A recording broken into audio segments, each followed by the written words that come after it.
की रात को एक दुखद घटना घटती है जिसमें कई लोगों की जान चली जाती है। वो जान जाने के पीछे का जो कारण था उसे भगदड़ बताया जाता है और सरकारी आंकड़ा आता है कि 30 लोगों की मृत्यु हुई है।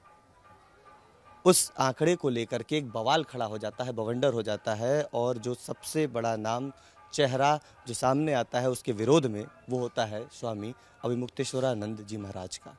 मेरे साथ वो मौजूद हैं और उन्हीं से हम जानेंगे कि आपके खिलाफ बहुत सारे लोग खड़े हो गए हैं, सारे संत बोल रहे आपका विरोध कर रहे हैं। कल एक खून से लिखा हुआ पत्र ट्वीट किया जाता है योगी आदित्यनाथ मुख्यमंत्री को और उसमें कहा जाता है कि आपको यहाँ से निकाल दिया जाए। आप क्या बोलेंगे?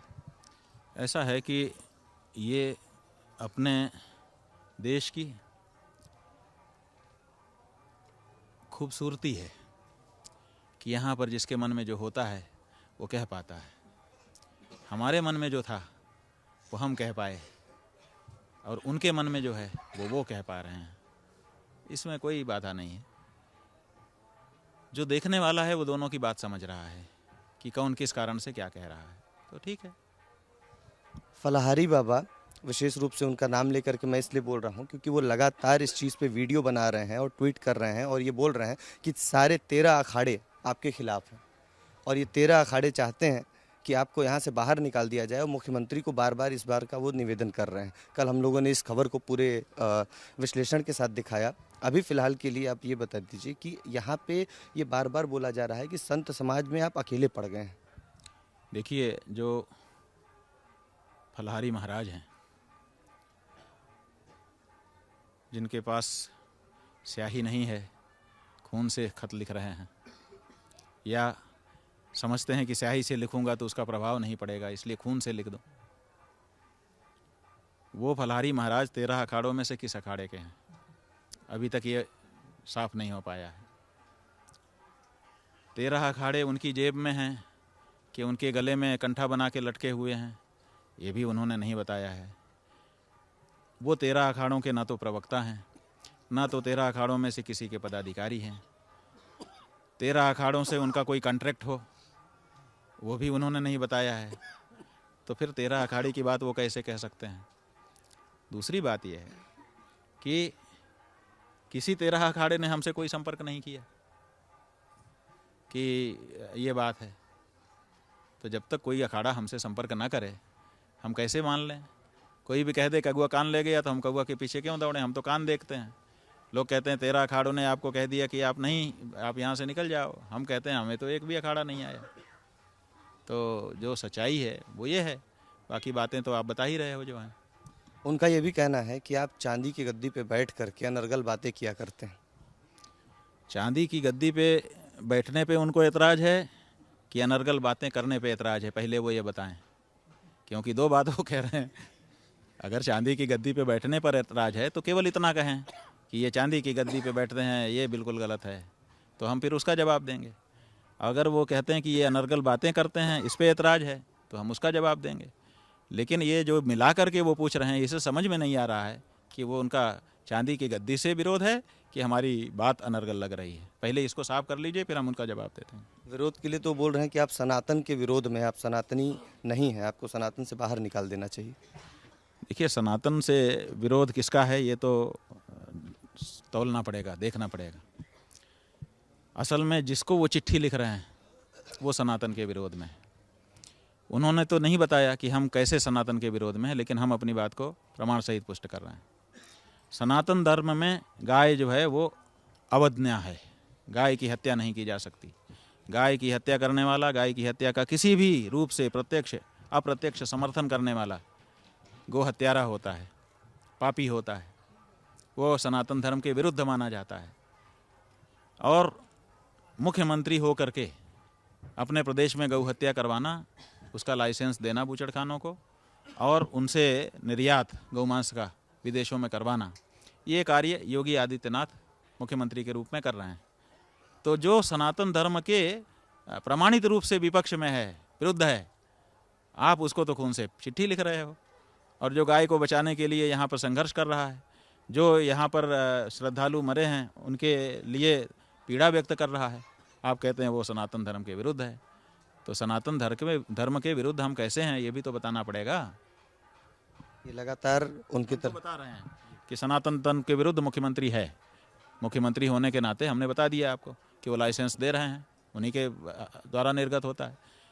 एक्सपोर्ट का लाइसेंस वही देते हैं, एक्सपोर्ट उन्हीं का होता है। तो गौ हत्यारे हैं वो, गौ हत्या सनातन धर्म में नहीं है। तो ऐसी परिस्थिति में वो तो गौ सनातन धर्म के विरुद्ध हैं, आप उनके साथ हो और हमारे साथ नहीं हो।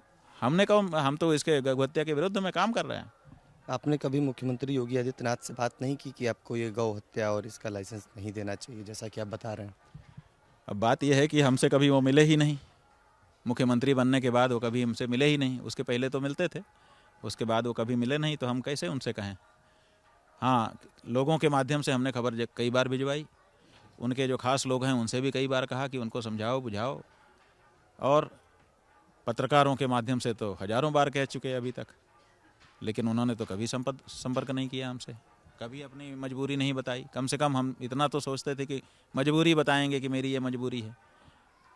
कम से कम इतना ही कह देंगे कि कुर्सी मेरी मजबूरी है, क्या करूं, छोड़ नहीं पाऊंगा, यही कह देते, तब भी हम मान लेते।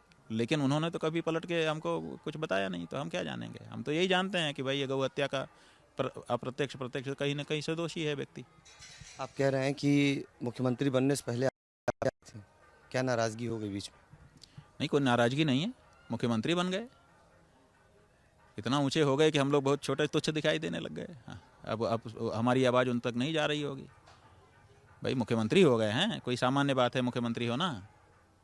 उत्तर प्रदेश का मुख्यमंत्री 22 करोड़ लोग हैं, और इतना ही नहीं, प्रधानमंत्री के लिए उनका नाम चलता रहता है। इतना ही नहीं, पूरे देश में जहाँ चुनाव प्रचार होता है स्टार प्रचारक बनाए जाते हैं।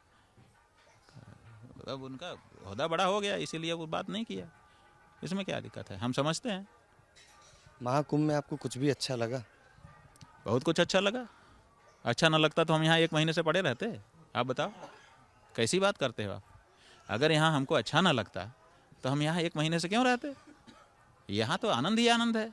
यहाँ तो गंगा है, यहाँ तो यमुना है, यहाँ तो त्रिवेणी है, यहाँ तो साधना है, यहाँ तो आराधना है, यहाँ तो उपासना है, यहाँ तो तप है, यहाँ तो स्वाध्याय है।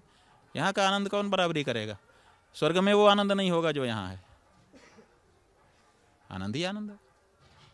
बस ये घटना घट गई, दुखद थी, लेकिन इस घटना को छिपा करके अपने आप को अच्छा साबित करने की चेष्टा जब इस मुख्यमंत्री ने की तो वो ज़्यादा खरोंच लगी, वो अच्छा नहीं लगा। उतना ही एक मतलब अपवाद कहेंगे, बाकी तो सब अच्छा ही है। हमने कब, ये बताओ आप, हमारा जब से हम यहाँ आए हैं निकाल लो रिकॉर्ड, जब जब किसी ने बात की हमसे, हमने कभी कोई शिकायत नहीं की। हमने कहा कि बहुत आनंद है।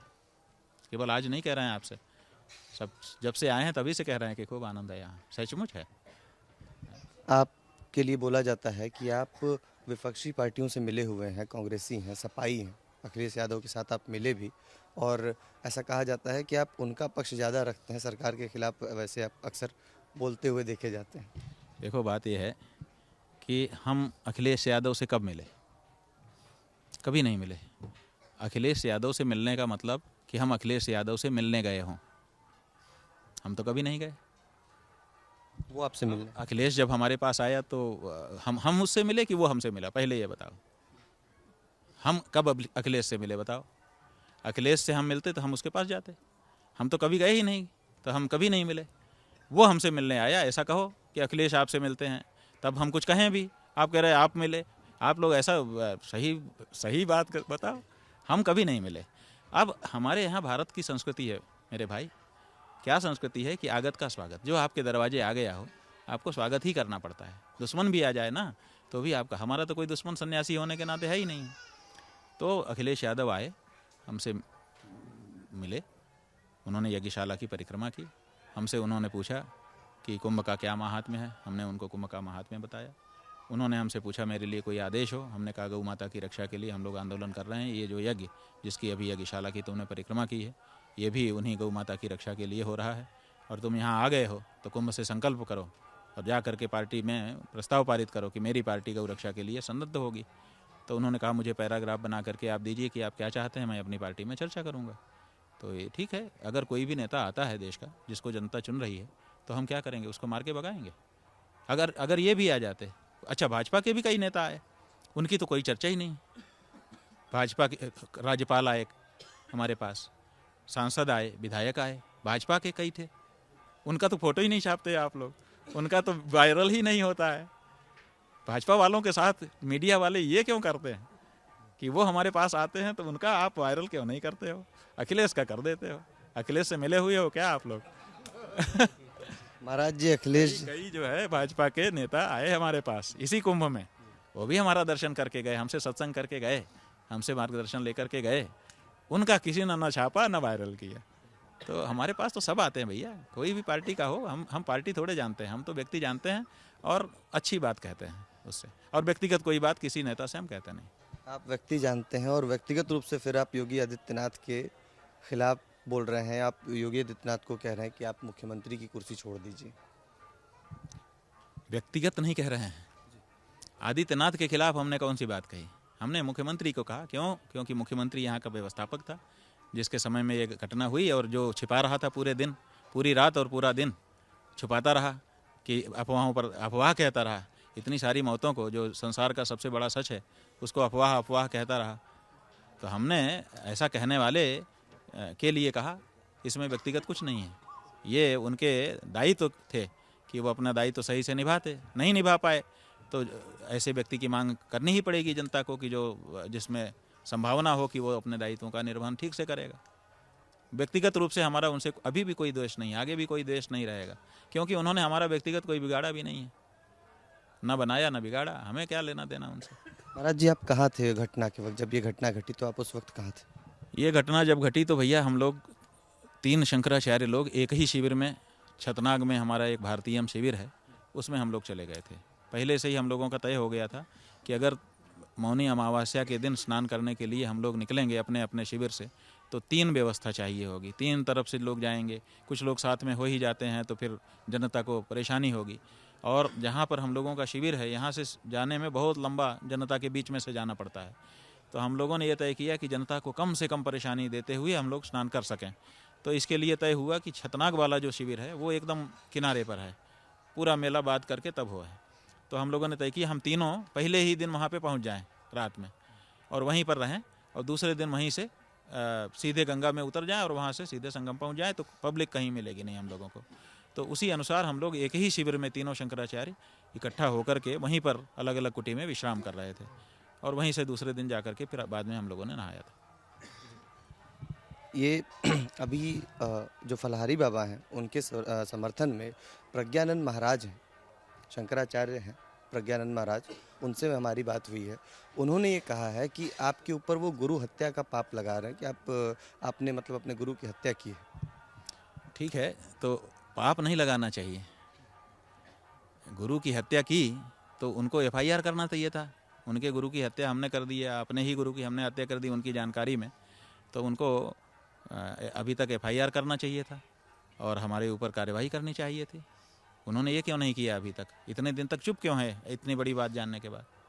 उनसे पूछिए, ये तो बहुत बड़ा वो है। इतने दिन तक 2 साल लगभग हो रहे हैं। आप ही के गुरु भाई हैं, आप ही के। तो 2 साल हो गया, 2 साल से उन्होंने हमारे ऊपर FIR क्यों नहीं किया इस बात के लिए? 2 साल तक चुप क्यों हैं वो? अब अभी बोलने का मौका क्या आ गया? ये बात पहले उनसे पूछिए, क्योंकि जो अपराध होता है उस अपराध के बारे में जानकारी होते ही उसकी रिपोर्ट दर्ज करनी चाहिए, क्योंकि अपराधी फिर बाद में कुछ भी कर सकता है। तो इतने दिन तक वो क्यों इस बात को छुपाए रहे और आज आपके कैमरे के सामने बोल रहे हैं? ये उनसे पहले प्रश्न करना पड़ेगा। प्रश्न तो मैंने किया था और उन्होंने कहा कि वो उन्होंने आपको सनातन विरोधी बताते हुए कहा कि उन्हें तो पोप होना चाहिए किसी चर्च में। ठीक है, हमको क्या होना चाहिए वो तो अलग बात है, लेकिन इतनी बड़ी अपने गुरु जी की हत्या की बात हो, बहुत आपत्तिजनक बात है ये। और उसको आदमी, देखिए हमारे गुरु की कोई हत्या कर दे और हमको पता चल जाए, हम तो नहीं छोड़ेंगे, हम तो उसी समय कूद पड़ेंगे उसके ऊपर। बताइए, हमारे गुरु की कोई हत्या कर देगा और हम छोड़े रहेंगे उसको? 2 साल के बाद हम कैमरे के सामने बोलेंगे? आप बताइए, इससे क्या पता चलता है कि ये व्यक्ति कुछ और ही कहना चाह रहा है, मौके का फ़ायदा उठाने के लिए इस तरह का वक्तव्य दे रहा है। ये इस प्रकार के जो वक्तव्य आ रहे हैं बीच बीच में निकल करके, आप इसी तरीके से मुखर हो करके अभी भी अपनी बात रखेंगे, आगे बोलते रहेंगे? अरे भाई, हम कुछ गलत बोल दें तो उस दिन हम चुप हो जाएंगे। हम गलत क्या बोल रहे हैं? जो सच है उसको बोलने में क्यों, हमारे धर्म ने हमको सिखाया है, हम जिस धर्म के मानने वाले हैं, सनातन धर्म के, उसमें सत्य ही सबसे बड़ा है। उसमें सत्यनारायण भगवान की पूजा होती है। तो सत्य से बढ़ करके कोई धर्म नहीं है। सत्यान नास्ति परो धर्मः, सत्य से बढ़ करके कोई धर्म नहीं है। और हम सच बोल रहे हैं, हम क्यों चुप होंगे? चुप वो हों जो झूठ बोलते हैं, चुप वो हों जो मुलम्मा चढ़ाते हैं, चुप वो हों जो घटना को छुपाने का प्रयास करते हैं, चुप वो हों जो गलत आदमी का साथ देते हैं। हम क्यों चुप होंगे? आप बताओ, इतिहास में कोई प्रसंग दिखाओ जिसमें सच्चा व्यक्ति चुप हो गया हो। झूठों को चुप होना पड़ता है, सच्चा व्यक्ति कभी चुप नहीं होता है। इसलिए जो झूठे हैं वो एक दिन देख लेना चुप हो जाएंगे। हम तो बोलते ही रहेंगे क्योंकि हम तो सच्चे हैं। कल प्रधानमंत्री नरेंद्र मोदी आ रहे हैं, इस दौरे को लेकर के आप क्या कहेंगे? और साथ ही आपसे कुछ मुलाकात वगैरह उनकी होनी है? देखिए, नरेंद्र मोदी जी आ रहे हैं तो इसमें हमें क्या दिक्कत है? वो भी इस देश के एक नागरिक हैं। अगर उनकी आस्था है कि हम गंगा यमुना में जाकर के स्नान करें, संतों का दर्शन करें, तो उसमें कोई बाधा नहीं है, वो आ सकते हैं। तो ये थे हमारे साथ शंकराचार्य अवमुक्तेश्वरानंद जी महाराज जी। आपने इन्हें सुना और इन्होंने साफ साफ सारे सवालों के जवाब दिए और बोला कि बोलने वाले इस तरीके से बोलते ही रहेंगे, ये अपना काम करते रहेंगे, यानी कि सरकार या फिर विपक्ष जहां भी जो गलत दिखाई देगा उसके खिलाफ ये बोलेंगे। कैमरा पर्सन दुर्गेश साहू के साथ मैं प्रतिष्ठित विस्तार न्यूज़ के लिए।